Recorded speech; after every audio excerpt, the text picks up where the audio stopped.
Before we start, please don't forget to like and subscribe. The kitchen clock ticked louder than it should have. 11:43. I sat at the head of the table, untouched dinner in front of me, phone face down, heart pounding like it knew something before my brain did. Then the door opened. Natalie stepped in with the kind of smile people wear when they've been somewhere they shouldn't. Her heels dangled from her fingers, her lipstick was smudged, but not like from wine or laughter. Her blouse was half unbuttoned.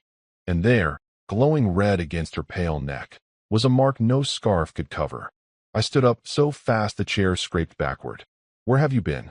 She paused at the doorway, blinked once, then said like it was nothing, "Out with the girls. Relaxing." I walked toward her, every step heavier than the last. "With which girls, Natalie?"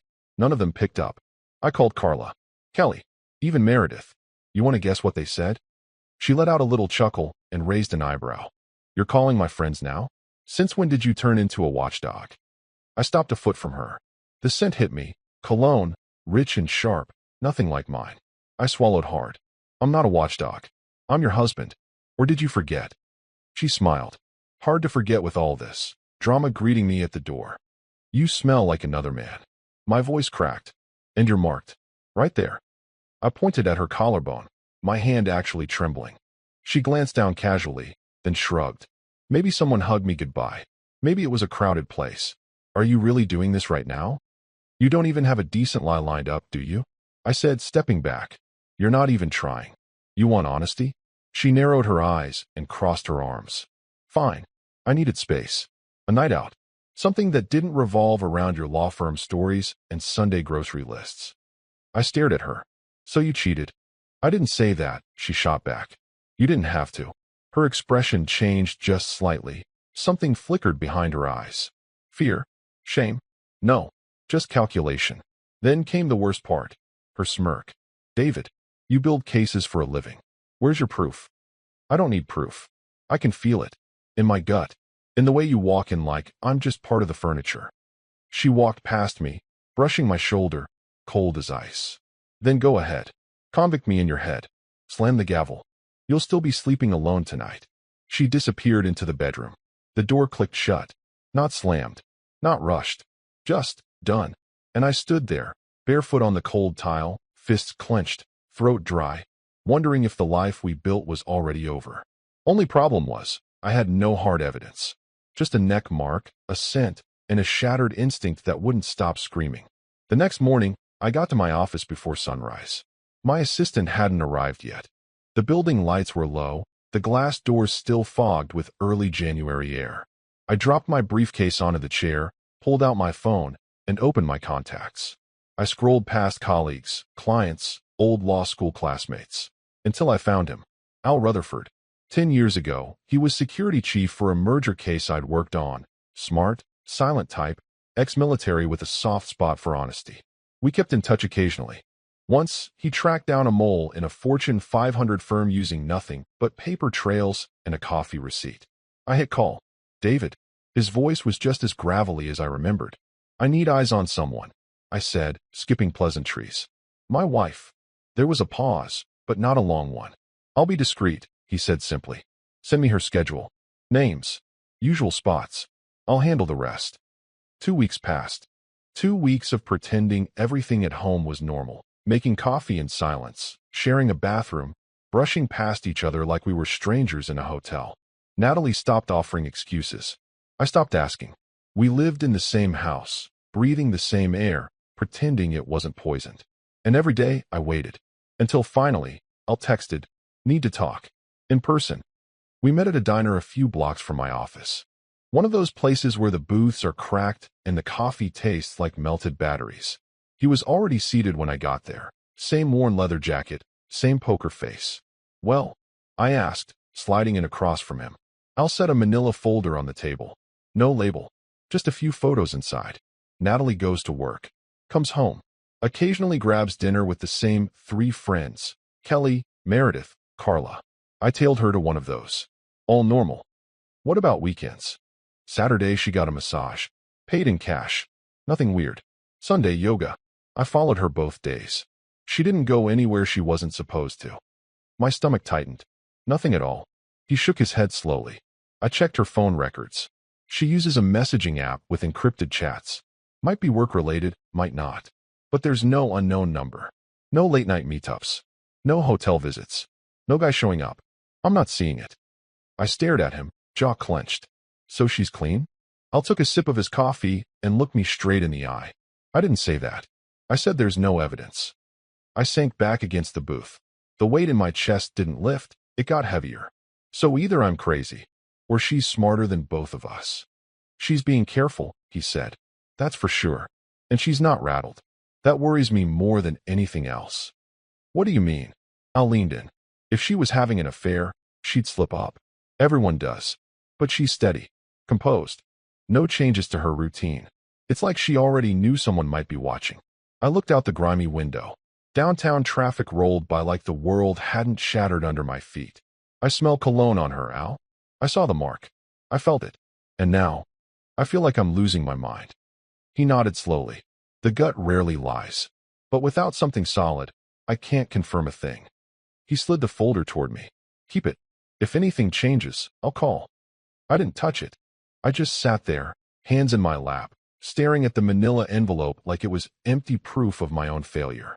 When I returned to the firm later that morning, I stood in front of the wide glass window of my office, the one overlooking the river, the courthouse, the commuter trains pulling in and out of the station. This was the part no one warned you about in law school, when truth refused to play by the rules of evidence. I'd built a career on logic, on things that could be proven. Statements, timelines, files, facts. But now, all I had was instinct. A gut wound that wouldn't stop bleeding. And I knew something was wrong. But when you're the only one who believes it, even your own doubt starts looking like betrayal. The cake sat untouched. A small crowd had gathered in our home. Our closest friends, a few of my law firm partners, Natalie's circle from her clinic. Laughter echoed through the rooms. Wine glasses clinked, and the table was loaded with catered food Natalie insisted on organizing. She was the perfect host, smiling, floating between guests, occasionally brushing my arm like we were still in sync. But I felt like I was watching it all from underwater. Even as I forced a smile, cracked jokes, and accepted handshakes, my mind kept returning to that empty manila folder Al had given me. No pictures, no names, no proof. Just the echo of a truth I still couldn't let go of. And then Natalie stood. Everyone, she called out sweetly, holding her glass. Her other hand rested on her stomach. Can I have your attention? Voices quieted. Chairs shifted. I froze with my fork midair. She looked at me, eyes bright, glowing almost unnaturally. I didn't get you a traditional gift this year, David. But I hope this one changes everything. A pause. Then she smiled. I'm pregnant. The room gasped. Meredith covered her mouth. Kelly squealed. Someone clapped. I stared at her. The glass in my hand trembled. And that was the moment. I stood up slowly, lifted my glass with a tight grip. To Natalie, I said, my voice ringing out clearly over the stunned silence. To her and her lover. Gasps again, sharper this time. Several chairs scraped back. Someone whispered my name. I'm not the father, I added louder. But congratulations to whoever is. Natalie's face didn't crack, not right away. She blinked once, twice. Then her lip trembled. What? What are you saying? Her voice was so soft it almost got lost in the tension. I'm saying you should be honest for once, I said, not breaking eye contact. You're carrying someone else's child. And you decided to wrap it up in a birthday bow like it was a gift. David, what the hell? That was Marcus, my college friend, stepping forward. That's your wife. She's not my anything, I said, my voice low but sure. Natalie let out a shaky breath and suddenly covered her face. Why are you doing this? She choked. Why would you humiliate me in front of everyone? No, I said flatly. You did that. The second you walked through our door 2 weeks ago smelling like a stranger. She sobbed. Loud, uncontrolled. And now people weren't sure who to believe. Kelly stepped between us. What is wrong with you? She snapped. She's pregnant and glowing and happy, and you're ruining it with some jealous tantrum? I looked around. Half the room avoided my eyes. The other half glared at me. Let them believe what they want, I muttered. Natalie sat down, shaking, her friends rushing to console her. I felt something cold settle over me. Not rage, not even heartbreak. Just silence. I picked up my coat, grabbed my car keys from the dish by the door, and walked out. No one stopped me. I checked into a serviced apartment 2 miles from home. It wasn't much, gray walls, dim lighting, kitchen the size of a closet. But the silence was clean, the kind that didn't echo with betrayal. I dropped my bag by the door and sat on the edge of the bed, staring at the wall. There was no turning back now. She made her move. I made mine. And somewhere between that toast and her tears, I realized this was no longer about love. This was war. The next morning, the firm was too quiet. I walked into the building like I always did, press suit, coffee in hand, case briefs tucked under my arm. But people glanced at me differently. Longer stares, whispered nods. I could feel the weight of last night spreading faster than any courtroomer. My office door hadn't even clicked shut before Melissa, our receptionist, peeked her head in. "There's someone asking for you." She wouldn't wait.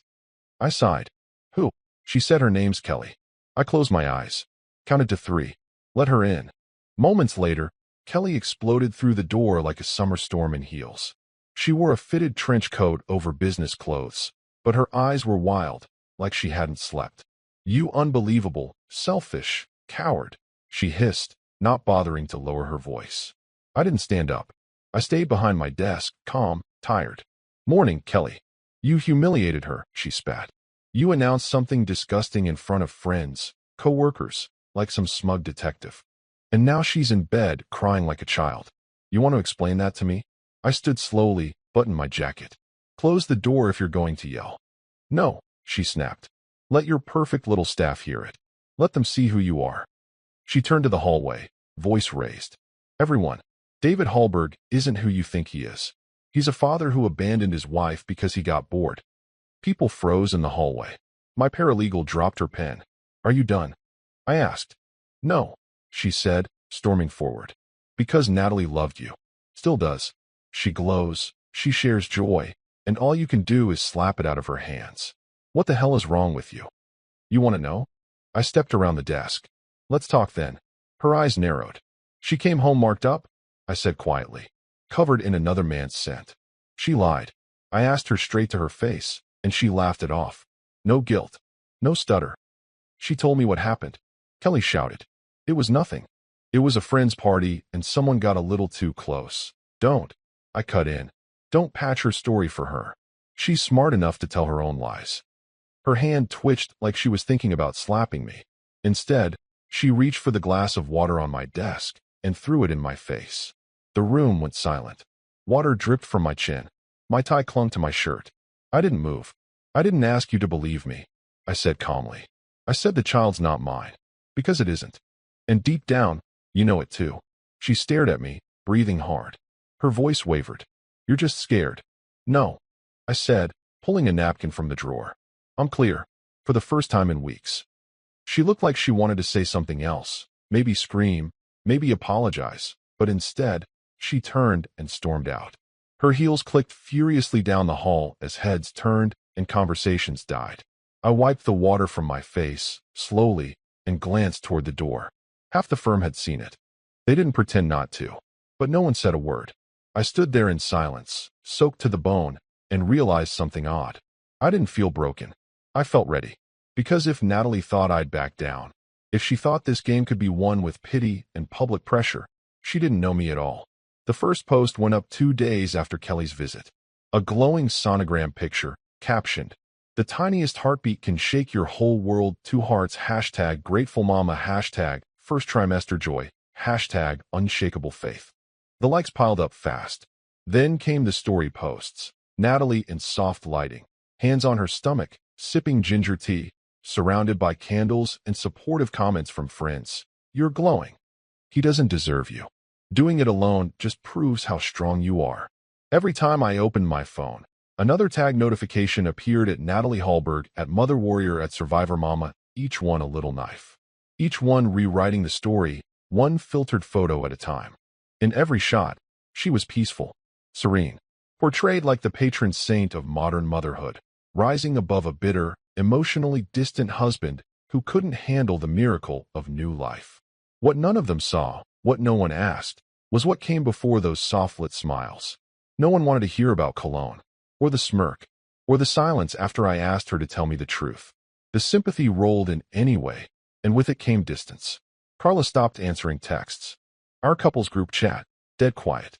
Even Melissa, my assistant, now spoke to me with a kind of cautious distance, like I might explode or dissolve at any moment.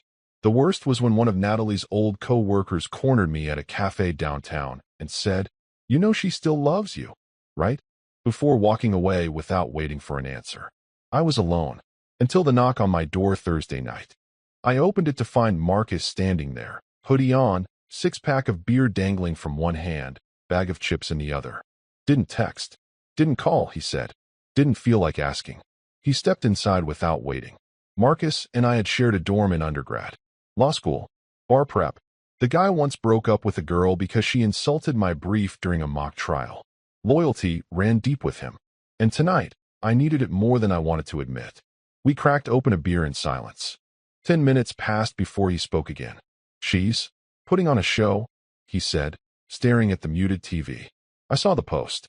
And the hashtags. All of them." I didn't respond. "She's good at it," he added. "Always was. I remember how she used to run that fundraiser at the university like it was a Broadway act." "You think I'm wrong?" I asked, voice flat. He looked over. "Does it matter?" "It matters to everyone else. I'm not everyone else." He leaned forward, elbows on his knees. "I don't know if she cheated, David. But I know you. You don't blow up your own life for fun. You don't throw wine glasses or make speeches in front of guests unless something's eating you alive. So if your gut says something's off, then that's enough for me." I exhaled slowly.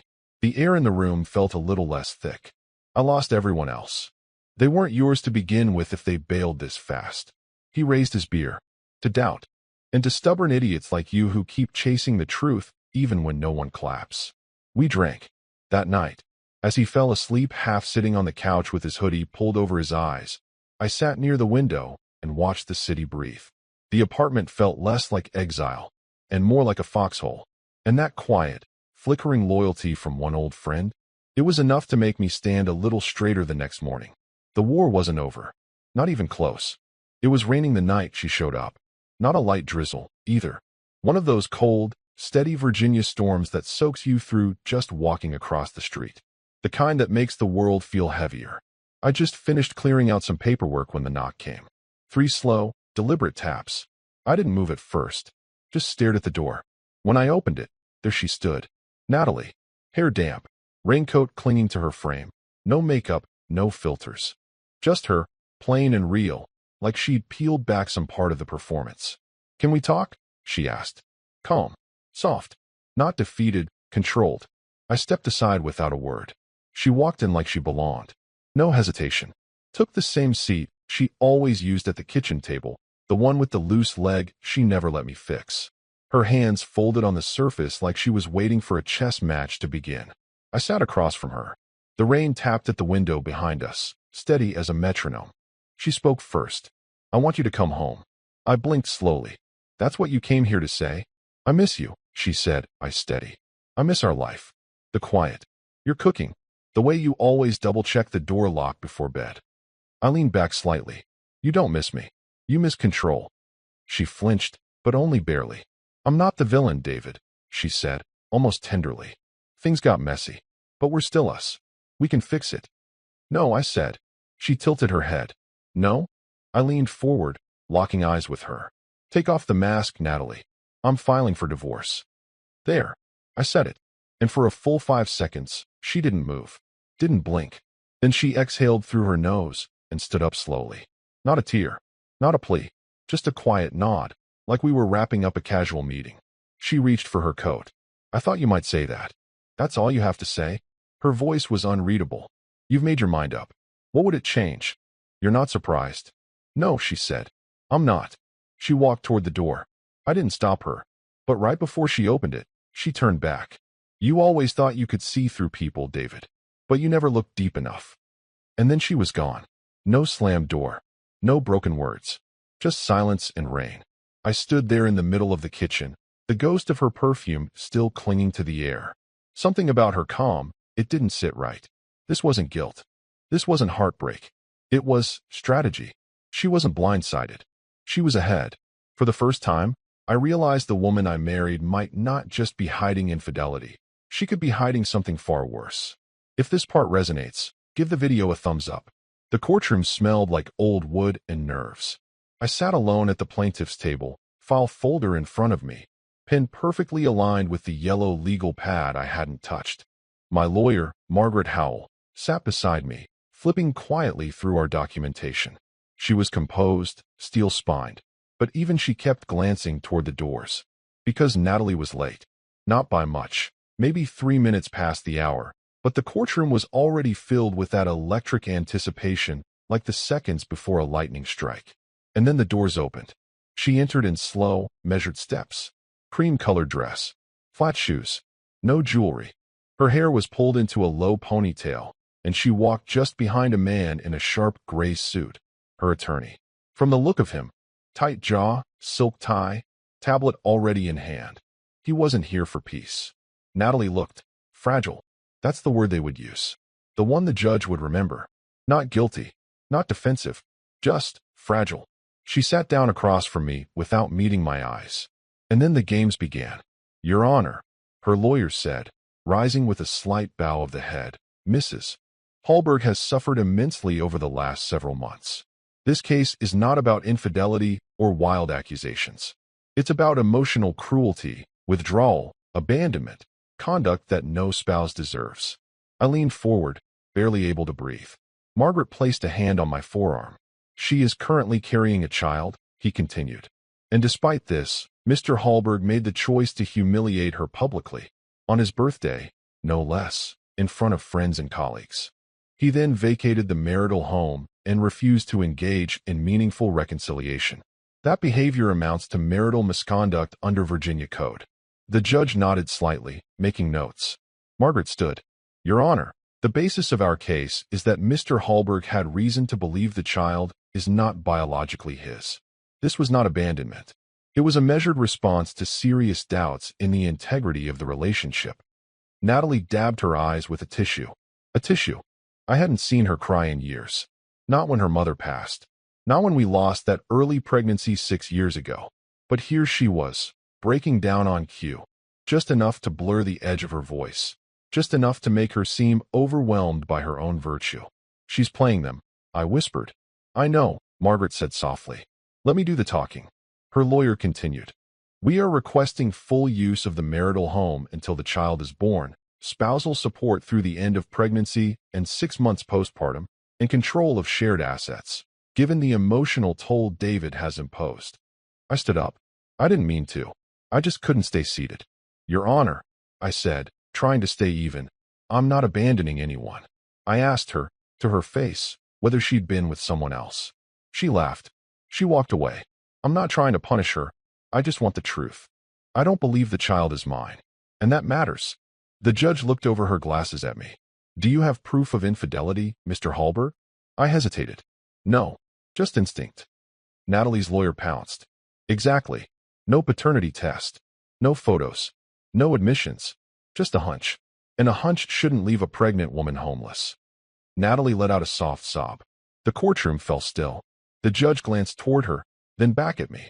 Until we have something more substantial, Mr. Hallberg, your instincts are not evidence.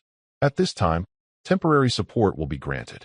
Full use of the marital home awarded to Mrs. Hallberg until further hearing. My hands clenched beneath the table. The sound of the gavel hitting the bench was somehow louder than it should have been. Case adjourned. Natalie stood slowly, her hand resting briefly on her stomach, the tissue still clutched in the other. As she walked past me with her lawyer, she didn't say a word. But for just a second, her eyes met mine, and what I saw wasn't grief. It was calculation. I didn't sit down when we got back to the office. I paced, slow at first, then faster. My shoes made sharp clicks across the hardwood floor, echoing between the bookshelves and the heavy framed law degrees lining the wall. She cried on cue, Margaret. I snapped. She pulled a tissue out like she rehearsed it. And that judge? She fell for it. Margaret Howell sat at her desk, calm as always. She unbuttoned her blazer and crossed her legs. Judges aren't machines, David. They respond to what's in front of them. And what was in front of her today was a pregnant woman claiming emotional trauma. I turned sharply. You think I caused this? I think, she said slowly. You underestimated your wife's ability to perform under pressure. She's not just performing.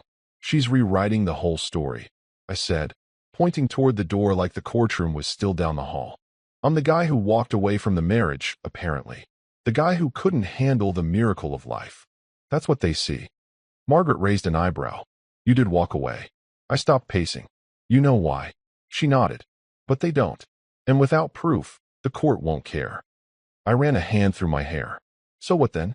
I just sit here and wait for her to take everything? Margaret was quiet for a moment, then pushed her chair back and stood. There's one option, she said, her voice a little more careful now. I looked at her. What kind of option?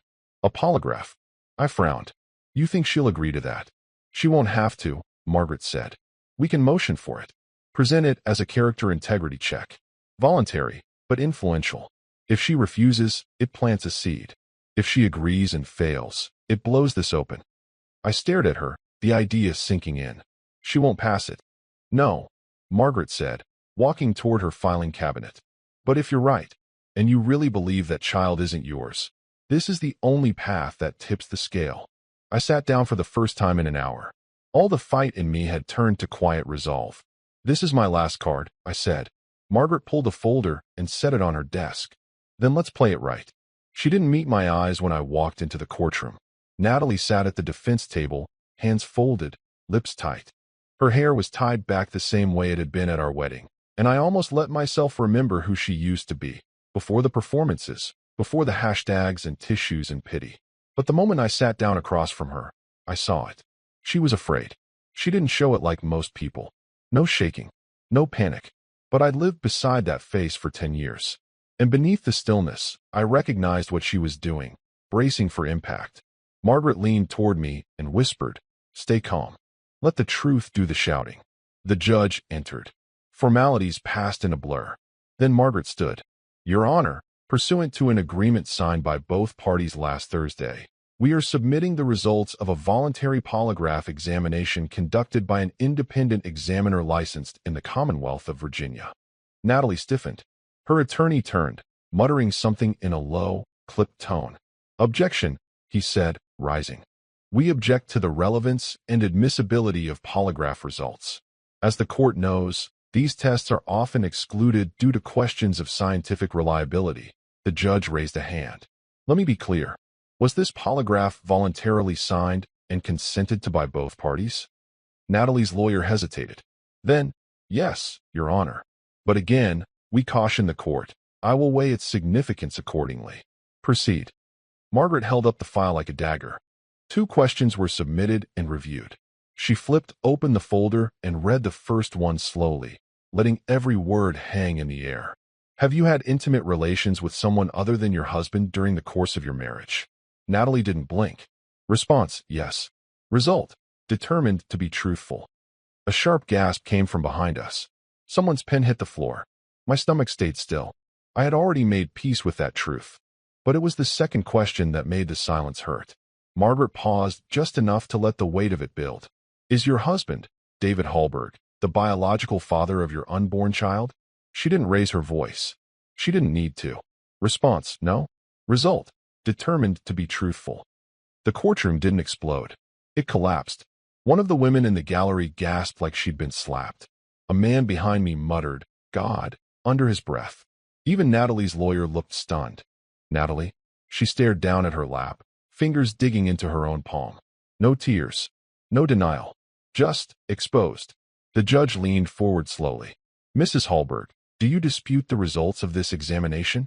Natalie's voice was barely a whisper. No, Your Honor. I sat motionless. My hands were still. For the first time in weeks. The judge folded her hands. Based on this evidence, and the misleading testimony previously provided by the defendant, I am reversing the preliminary ruling. She turned to me. Mr. Hallberg, you are no longer responsible for financial support connected to this pregnancy. Your name will not appear on any birth record unless future paternity testing proves otherwise. You are released from all housing and alimony obligations previously ordered. She looked back at Natalie. As for Mrs. Hallberg, this court finds that false representation and strategic omission of truth have undermined prior claims of emotional cruelty. Spousal support is denied. Marital assets shall be split evenly. There was a pause. Then the gavel. Next hearing will be scheduled within the next 30 days. This session is adjourned. Everyone stood. Natalie remained seated, like her legs had forgotten how to work. Her lawyer tried to whisper something to her again, but she shook her head and brushed him off. I turned to Margaret. That's it. She nodded. That's it. You're no longer the villain. I took a breath, and this time, I didn't feel like I had to fight for air. I turned toward Natalie one last time. She finally looked up, eyes glassy, lips trembling. But I didn't offer pity, just silence. She'd made her choice. And now, the truth had caught up. I stood just outside the courthouse steps, hands in my coat pockets, watching the wind toss leaves down the sidewalk like forgotten pages. The weight I'd carried for weeks had shifted, not vanished, but lifted just enough to breathe without grinding my teeth. Margaret had gone back inside to file paperwork. Reporters and onlookers drifted away. It felt like the moment after a storm, clean but eerily still. That's when I heard her. David. I turned. Natalie stood under the awning, coat wrapped around her like armor. Her makeup was smudged, but not from drama. This time, it looked real. Her eyes were red-rimmed, and her voice shook. Can I say something? I didn't move. Go ahead. She stepped closer, slowly. No tricks. No smirk. Just her. I panicked, she said. I didn't know how to tell you. About any of it. It wasn't supposed to go this far. I nodded slowly. But it did. She nodded too, swallowing hard. I didn't want to lose you. I didn't plan to lie. It just spiraled. And then the pregnancy. I didn't even know for sure, at first. I thought maybe if we got through it together, you'd come back. You thought I'd stay if I believed the child was mine. She winced. I hoped. I exhaled. You remember that trip we took to Asheville? The little vineyard? She blinked at the sudden shift. Yeah. We spent an afternoon talking about what kind of parents we'd be. How we'd raise a kid. What kind of life we wanted to build. I wanted that. I know. I looked at her, steady. But I wanted it with you. Not with someone pretending to be you. Tears welled in her eyes, but she didn't let them fall. You think I'm a monster, she whispered. No, I said. I think you got scared. And then you got good at lying. She looked away, jaw tight, then nodded once. I'm sorry. I paused for a moment, letting the silence stretch between us. I believe you, I said. But it doesn't change anything. She looked like she might speak again. But she didn't. She turned. And for the first time since this all began, she walked away without performance, without an audience, without looking back. Just a woman finally out of excuses. 6 months later, I woke up to birdsong and the sound of rain tapping gently on a tin roof. Not sirens. Not traffic. Not the ping of phone notifications or the muffled sound of arguments through shared walls. Just sheep, early clouds, and the soft rhythm of the South Island. I stepped out onto the porch with a mug of coffee. Instant, terrible, perfect, and watched the fog roll over the hills like a living thing.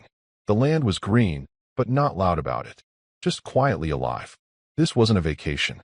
This was home. After the court finalized the split, I sold the house. Natalie had already moved in with someone else, someone I didn't care to learn the name of. She signed the paperwork quickly, without drama. I took half of everything we built, boxed what little I still cared to own, and booked a one-way ticket. New Zealand had always been a fantasy. Back in college, Marcus and I used to joke that if we ever lost everything, we'd herd sheep on a hillside somewhere and make wine no one bought. It was supposed to be a punchline. Now it was a life. I worked the land with 2 local farmers who didn't ask questions. Mornings were for clearing fences and chasing stubborn livestock. Afternoons were spent in the cellar, learning the science of fermentation, soil, and patience. And for the first time in years, I slept without clenching my jaw. One afternoon, a letter arrived. Not an email. Not a text. A letter, the envelope smudged, addressed in Marcus's messy print. Inside was one line. You didn't fold. Proud of you, brother. Underneath, a Polaroid of him holding a beer in our old dorm room, dated 2009. I laughed so hard I nearly dropped it in the vineyard soil. I pinned it on the wall above the kitchen sink. Sometimes at night, when the wind cuts over the valley and the moon hangs heavy over the ridge, I sit on the back porch and think about everything I lost. Then I think about everything I didn't.